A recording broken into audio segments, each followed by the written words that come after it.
आज आपसे निवेदन करने के लिए आया हूं कि अब केंद्र सरकार के अंदर, ये केंद्र के चुनाव हैं, हमारे हाथ मजबूत करो।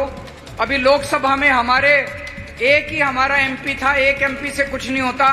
अगर आपने 13 की 13 सीट आम आदमी पार्टी को दे दी तो हमारे केंद्र सरकार में हाथ मजबूत होंगे।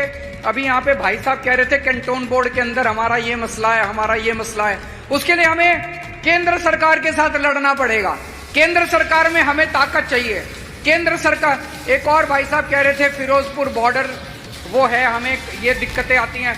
आप हमारे हाथ केंद्र सरकार में मजबूत करोगे, ये सारे मसले सॉल्व हो जाएंगे।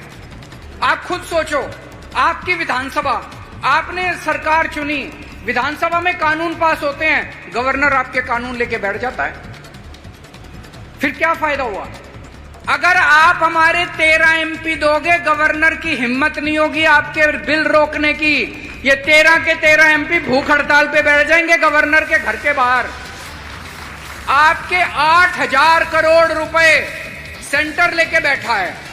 रूरल डेवलपमेंट फंड के 5,500 करोड़ रुपए केंद्र सरकार लेके बैठी है। उनकी हिम्मत कैसे हुई? ये पंजाब के लोगों का हक है, आपका हक है। आप भीख थोड़ी मांग रहे हो केंद्र सरकार से। ये 5,500 करोड़ रुपए से मंडी तक जाने वाली सड़कें बननी थी, गांव-गांव के अंदर सड़कें बननी थी। इन्होंने नेशनल हेल्थ मिशन के पैसे रोक दिए, उससे मोहल्ला क्लिनिक बनने थे। इनकी हिम्मत कैसे हो गई आपके पैसे रोकने की? इनकी हिम्मत इसलिए हो गई क्योंकि लोकसभा में हमारे पास एमपी नहीं है, हम कमजोर हैं।